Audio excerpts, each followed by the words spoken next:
And the contract on legal requirement every single time we appear on camera. And we just had the man who's jumped in. I thought he wasn't going to make it, but he did make it in the end. There he is. It is the co-host, the co-founder, the co-breather of air, the co-wearer of clothes in this very room. None other than the master of disaster, the king of steam, the count of Monte Cristo, the Siberian bull, Thunderlips, the ultimate male.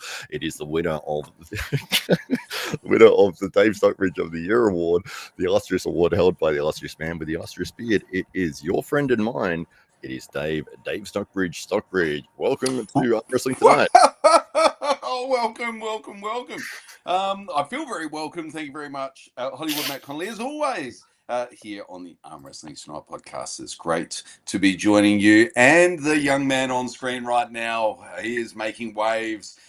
He's been dominating at 70 kilos in Australia for a very, very long time and has had to creep up to compete against those men who certainly stand on the scales at much, much heavier weights just in order to find somebody who can be competitive with him. He is now gravitating up in weight for the first time in a very, very long time.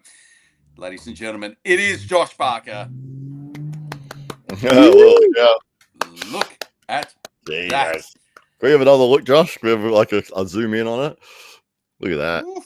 What the pronator muscle you showed us that the other day. Look at that. That's one of the biggest pronation muscles I've ever seen on anybody in the world. So Josh, it's out there. You've let it be known. You are now putting on weight for the first time in a very, very long time. Pushing yourself above that comfortable 70, 75 kilos. What's the ambition? What's the thinking behind that? And is this all in preparation for the AWE Grand Prix, which competes at up to 85 kilograms? Yep. I feel like the bigger I am, the more chance I have.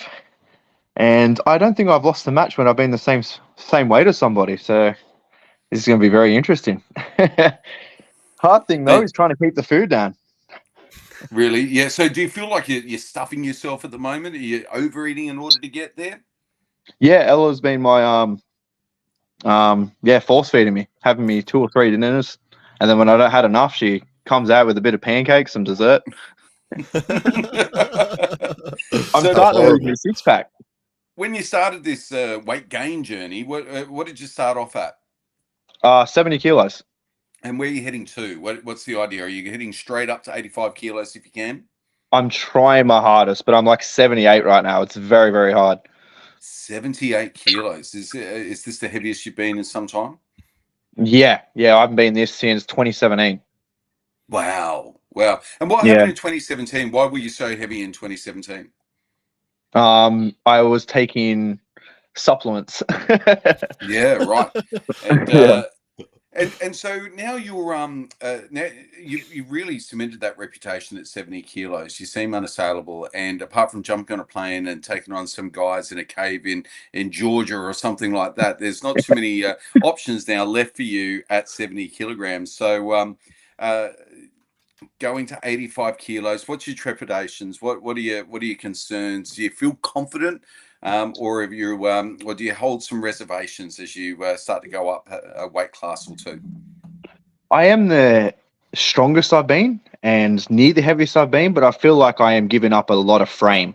Like when you look at like I've got a lot of muscle mass on my frame, but you look like someone like Taron or Guy, and their thickness in their shoulders, their necks, everything about them is just, they're built like a brick shit ass. They are solid guys. And I feel like, I'm at a disadvantage, but I'm up for the challenge. I'm training really hard.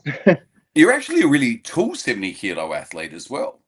Yeah, I'm about 6 foot. I'm not sure if that's, it's not too bad. Compared to Hamza, I feel short, but compared to some other guys, I feel not too bad.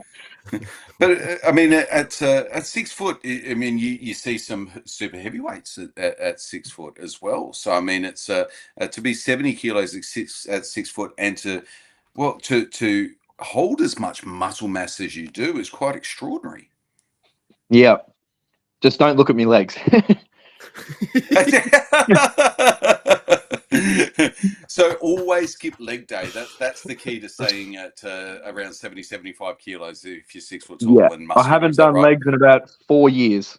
Well, they're a waste. They're not doing much. I would suggest a wheelchair for you, actually. Um,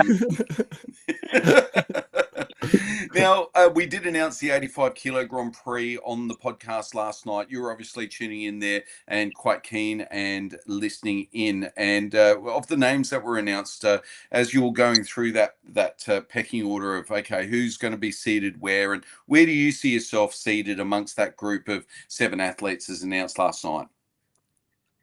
Based off other people's records and stuff, I see it's probably somewhere near the bottom, to be honest.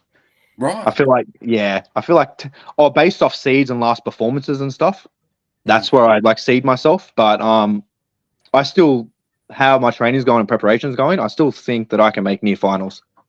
Yeah. And stylistically, who's going to bring you the most trouble, do you think? Honestly, probably the overseas people, because I feel I've pulled with Taryn and Hamza before, so I have some idea. With the other people, I don't know what they feel like. I don't know anything about them. So yeah, I feel like they're the most scary, the unknown. Yeah, Taryn, I know what to expect. Hamza, I know what to expect. I know how strong they are.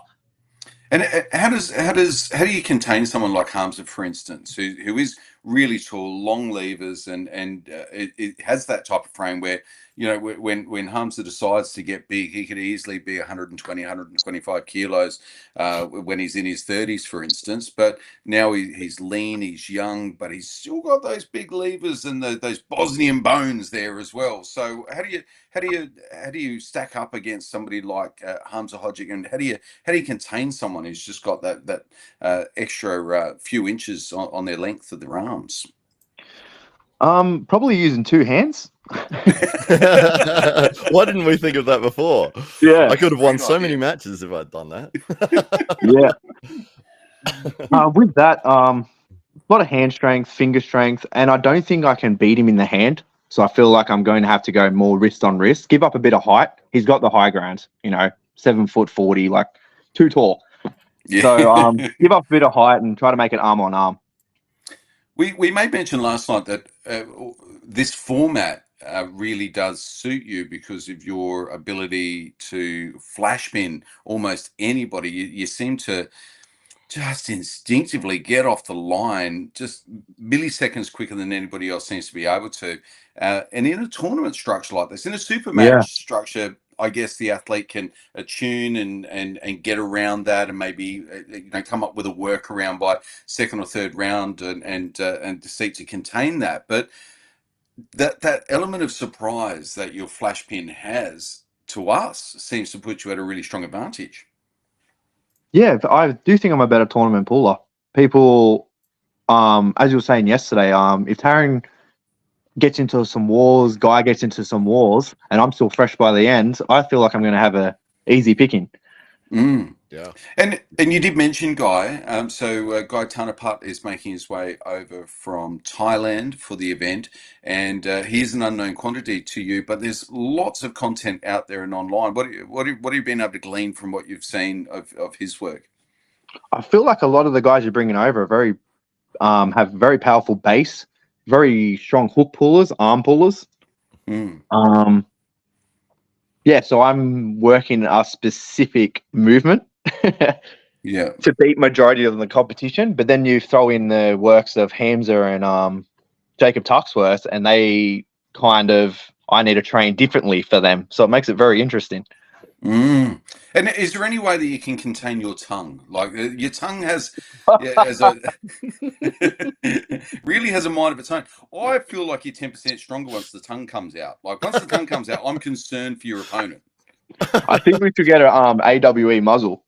We're getting branded. Just as you said that on the screen, you could see there Josh winning against Taryn, and the tongue was the factor, I think, in that. The deciding factor. Let me see. Here we go. It's coming out. There it is. It's making the appearance. It's giving you the extra +1 boost that you needed. You almost see the expression of resignation in Taryn's eyes once he sees the tongue come out. That's when he knew he was in trouble. And at this point, he's saying, "No, too much tongue. I can't do anything about this. This is no." And he basically, you broke his will at that point with with the spiraling action of the tongue. I don't know if it's a hypnotic effect that it has on your opponents or what it might be, but it certainly is a factor. And you'll be seeing it again on March 23rd.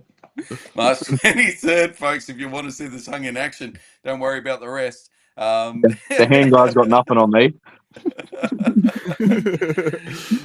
This match here, I just wanted to highlight this one here because I mean, obviously, it's against Taryn Broad, who will be in the tournament, who has done some tremendous things, as we like to call him, the giant killer. Who he goes up against the super heavyweights and does very, very well.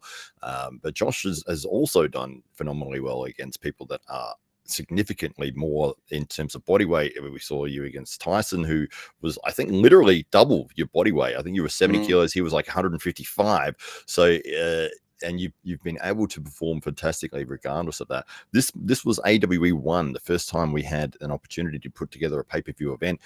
You've gone against Taryn here. It was a close match, and I remember commentating the event, and I was saying it felt like you were in two minds. That me, it felt like you could have won the match, but it was like you were either going to 100% commit to the press, or you were going to 100% commit to a top roll, and you were sort of in between. Which one am I going to do? And it looked like you confused yourself. Yeah. I was super stoked with this match, though. I think I shocked a few people and myself, to be honest, because I was lifting half of what Taryn's power is insane. And then when I got the stop, I'm like, holy moly, I'm in this. Yeah, absolutely. And to come back through that hand and that wrist of Taryn with the top roll was absolutely phenomenal. Plus the first round, I mean, you did get a press in, but I think it was an elbow foul that did you in. Yeah. But and we also got the one with Tyson Bryce here, who was 155 kilos. And have a look at the handiwork that you do with this press here. It's absolutely insane. So we're about to get the start. Actually, I think this may slip. Oh no, there we go. Look at that. He's with that press. Unbelievably strong. It's so cool to watch yourself back. It's great when you win. Yeah. It's terrible watching it when you lose. Josh's tongue game is strong. I was kind of watching this and thought, that's pretty impressive. And shortly after we had the after pool and Tyson said, "Oh, Dave, get on the table." And I thought, "Oh, well, little Josh Parker at 70 kilos. I've got to be half a chance here, surely." And nope, none whatsoever. Tyson just whatever he wanted. I had absolutely nothing, and that's when you get a real appreciation, Josh, for what a freak you truly are, because Tyson here, I mean, he is a formidable arm wrestler, and he's a big man, sweetheart of a guy, but a big man. And you were really just going through him like butter with that press. Yep. Train hard. Be fast. And so it really does raise the question. This is you at 70 kilos against a 155 kilogram competitor. You at 85 kilos is surely going to be something. And very lean. And still very lean is what you're aiming for as well, yeah? Yeah, I've only put on a little bit of body fat, so I'm 1.5 inches bigger in the arms, bench press up like 40 kilos. I'm at a very good peak. Pushing really hard. Absolutely insane. So, mate, what's the fuel and the fire at the moment? What's the motivation that's keeping you so focused on arm wrestling? Because you're a talented young guy. You could surely be doing any number of sports at the moment, but you've remained focused on arm wrestling for a very long time now. What's keeping you going? It's the feeling when you're on the table. It's so hard to explain. When people say like, well, why do you do it and stuff, and so many sports, there's not that much money into it. I've tried to quit. I come back. I try to quit. I come back. It's just the way it makes you feel. When you're in a hook war with someone and you get the win, it's just, you have to experience it. Yeah. It's incredible, man. And you've really I mean, it's surprising because you are still a very young athlete, but you do feel like a permanent fixture in the sport, having been a regular at nationals for many years, been on the AWE stage now on many occasions. You're very much you're very much in the conversation when anybody's talking about athletes under 100 kilograms here in Australia. Surely at some point in time we're going to see you jumping on a plane and heading overseas. Or is that part of the plan? Yeah, I'd love to go to I heard America have some really good like state comps, California comps, stuff like that. So I might like make a holiday out of it with my missus and fly over there and try to verse some of their best guys. Get a name for myself. Is Ryan Bowen getting very, very excited by your performance?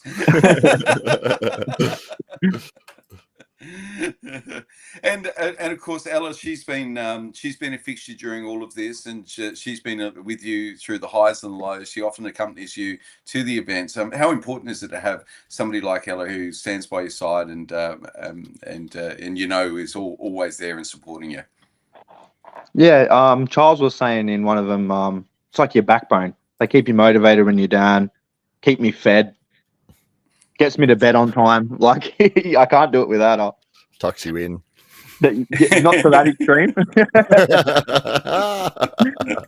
And the days you don't feel like going to the gym, she'll come with the gym with me just so I go.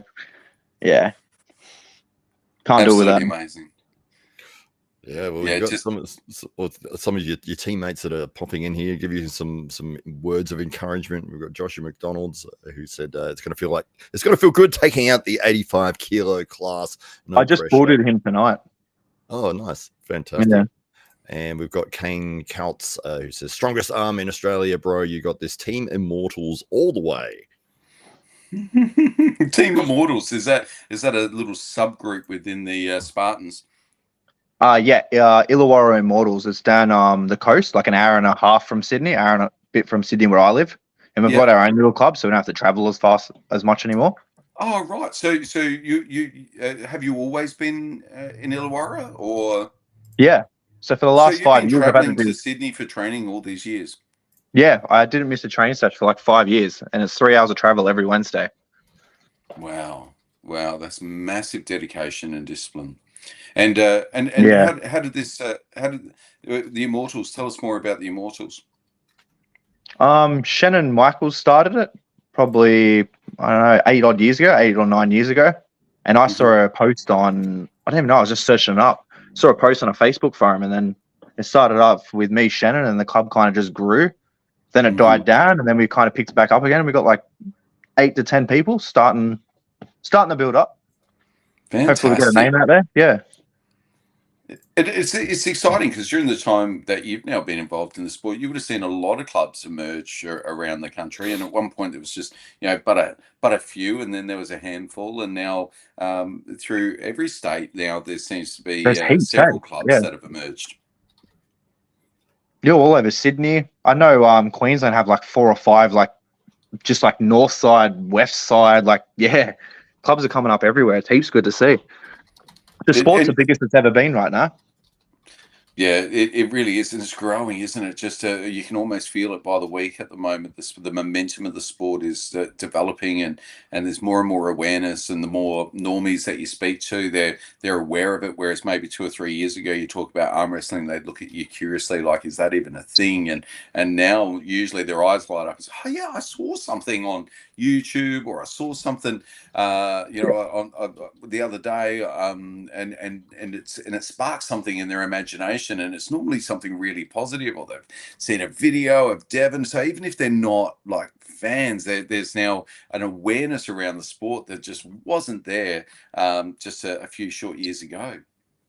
I've gotten stuff like that. A lot about the arm break too on the footy show when I bring up arm wrestling. Yeah. Or seen Devon Larratt, or that they call him the big, like, hulky looking guy, the big Georgian looking guy. Yes. Yeah. And it's funny when they try to say Denis Saplenkov's name. I think it's funny when anybody tries to say it.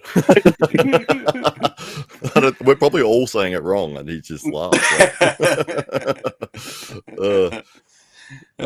So, amongst those arm wrestlers, though, Josh, did you, as a young arm wrestler and as you're developing your own style and technique, did you take inspiration from any other arm wrestlers?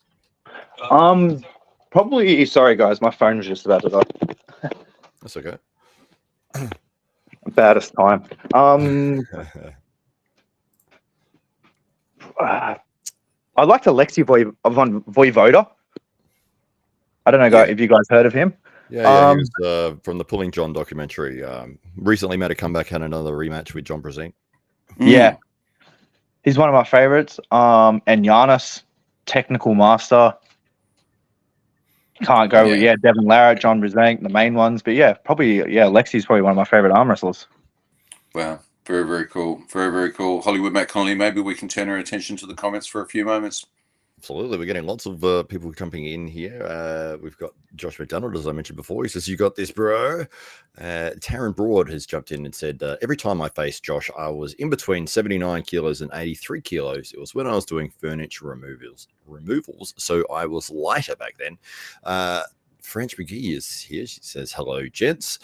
Hello to you, French. We've got JJ Jackson Arm Wrestling. Says, "Hello, men." Hello to you, JJ. We've got Phil Woody in from the UK. It's always good to see Phil. It must be the morning over there at the moment. Greg Yo from Eastside Arm Wrestling says he's looking forward to Josh at the Grand Prix. And we're very much looking forward to him as well. Taryn says that Josh's tongue game is strong. We've got Philip Lexky, who gives us a nice little double bicep there and a lock. I don't know what the lock is about, but maybe it's we've got the lock on the double biceps. It is in the contract. It needs to be done every time.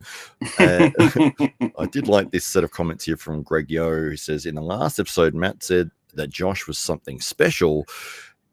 Little did they know Taryn would do him one better as special needs."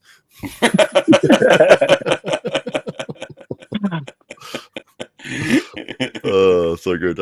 Dominic is in. Hello to you, Dominic. He was at the AWE. Well, he was at one of our tournaments. It was in Marcus Attirai's shed. He came along. You can see him in the background of all the videos there. Yep. And as we said, Kane Cuts is in. Ella Sabi has jumped in to say hello. There we go.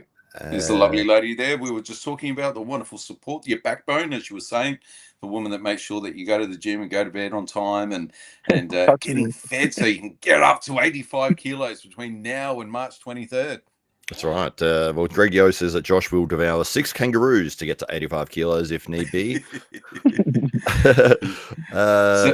Julio Martinez is a question for me. Which part of Mortal Kombat movie were you featured?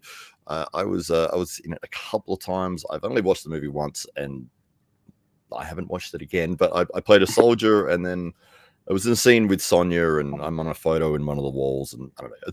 It's blink and you'll miss it, and I had to pause and go, "Oh, that's my leg," So it's not a big part, that's for sure. Greg Yo says, "Don't blink whenever this young man is on the table." Absolutely. He's a lightning fast flash pin from Josh Barker. His signature move. And when did you learn? So the press is like one of the least intuitive movements for new people on the table. And when did you realize that was your superpower?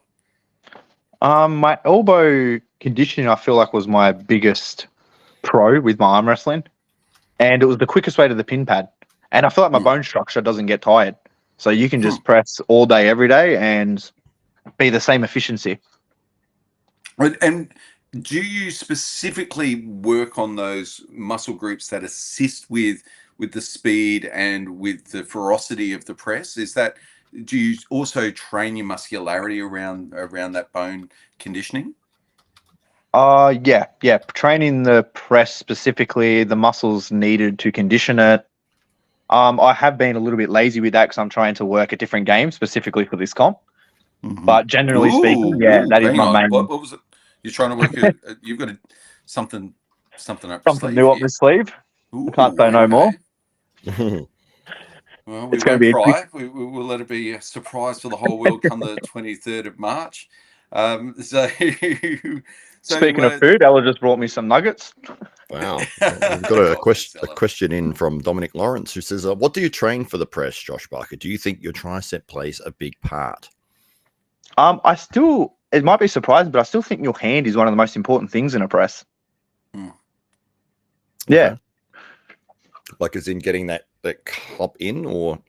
Yeah, getting the top in, having good down pressure, supination, and then the press comes secondary. The tricep, the stabilization muscles of the elbow joint, even your shoulder stability, not getting outside your shoulder. But I still think the hand is the most important. Unless you're flop pressing, I still think, your hand is most important. Wow. Yeah. What's one of your favorite wins or favorite moments on the table? It was actually a loss, but I love versing Thomas Fitzy. I love seeing all the blood. It's like a combat sport. It was awesome. It was sick, man. I've had like my family and Pop and stuff come down and go, what was with all the blood on the table? And yeah. It was a great match. It was a great match. And for those that missed that, that's a AWE 2. I think you see that on Ryan Bowen's channel. That's your match with Thomas Fitzy. What a lot of people don't realize is that you just had an operation only a matter of days before the event. Yeah. You were on strictly under doctor's instructions not to compete. You said, no, I am going to compete, and you essentially bled out all over the table because where you'd had your operation, that just split straight open and was all over the table. Yeah, I told the doctor it was in the AWE contract. Surgeries don't get you out of pulling. It is. It's in the fine print. It's right next to the double bicep pose. The contractual obligations. Is anyone actually bulking to the 85, or is everyone weight cutting? That'll be very interesting. We're going to find out more in the coming week or two, I think, as we talk more and more to the athletes. I would definitely say that Taryn is downsizing to get to 85 kilos. Although I think it's an easy downsize for Taryn. I think for Taryn it's actually harder to get up to 100 kilos than it is to be at 85. I think Hamza's just walking around at that weight at the moment. So I don't think it's there's any real adjustments needed from his end. I think you may be the only one making gains at this point in time. So coming in, obviously, at your absolute strongest, and we all know that even if you just stayed at 70 kilos, you were going to be very much in the mix. Yeah, well, I'm coming to win it, not to be a part of it. All right. So at the top of the podcast, you were suggesting maybe you're one of the bottom seats. We now have you seated at least second, maybe first now. So we'll be making your life a little bit harder, understanding all that you've just shared with us in this podcast, all of Ella's feeding and everything. This is surely just with every bowl of nuggets and every plate of pancakes, you're going up in the seeds as far as we're concerned. I'm happy with that. Hollywood, maybe we'll just go to the comments one more time before we head away for the night. Absolutely. Let me see where we're up to here. We've got Mr. Peanut has jumped in. Hello to you, Mr. Peanut. Always good to see you. And we had that question from Dominic there, and he says it's called the hand. That's interesting for Dominic there. It is one of those movements that the press that I just can't do it. I understand the fundamentals of it, but it's just I think it seems to be people can do it or they can't, and I just can't. I just feel pathetically weak trying to do it. Was it something you naturally gravitated towards, or was it something that you were like, oh, I think that is the way that I need to get to the pin pad the fastest, and so I'm going to ignore the you might feel naturally that you were a top roller and naturally that you're a hooker, but that you wanted to press, or was it you were naturally just straight into the press? When I started, it was I kind of just closed me. Oh, it's all right. We got the we got the phone on charge. Josh is struggling there with the. That's right. Right, does Josh Barker have a table nickname? That's a good point, does he? He does need to get a nickname. Well, he's from Club Immortals at the moment, so maybe you could have something happening with that. But yeah, it is always interesting when somebody comes through and doesn't have a nickname. It very much is. Well, we are almost at half an hour, and this is your 5-night-a-week, half-an-hour dose of arm wrestling, where we bring you some of the best up-and-coming talent in the arm wrestling world and share with you their plans for 2025 and beyond. And Josh Barker will be at the AWE Grand Prix on the 23rd of March here in Adelaide. You can certainly secure a seat if you want to be there in person. There will also be the SA Titans state titles happening at the same time earlier on in the day, so you can certainly compete in that regardless of where you may be from. At the SA Titans, they'll welcome anybody with open arms, so if you do want to don an AWE shirt and jump on the table and compete under the big bright lights of the AWE stage, then that will be your chance as an amateur. And of course, we have the 8-man double eliminator. That's the AWE Grand Prix at 85 kilos. And then we've got something very, very special, Hollywood Matt Connelly. We do, yes. As you announced last night, we have a super match taking place between maybe one of the best left-hand pullers in Australian history, and that is Brett Coots, and he is taking on the rising sensation of Rickard de Bonman, the man who is taking over the world, it seems. He's doing fantastically everywhere he goes. He's competed with AWE several times, winning the AWE Grand Prix 1 and 2. He recently beat Don Hollywood Underwood over in New Jersey in the United States, and he will be taking on Brett Coots on the left arm. So this will be quite interesting to see. Does Rickard's dominance carry over to his left arm as well? We'll soon see. All this and more will be answered on the 23rd of March. So thank you very much to everybody in the comments. Ella Sabi has just jumped on to let us know that Josh's phone has indeed died, so we won't be seeing any more of him. But thank you very much to Josh, our guest here tonight. We wish him all the very best of luck on the 23rd of March as he gains weight to compete at 85 kilos at the Grand Prix event. So thank you to everybody in the comments. Thank you, Josh Barker. Thank you, Hollywood Matt Connelly. And we look forward to bringing you more arm wrestling tonight.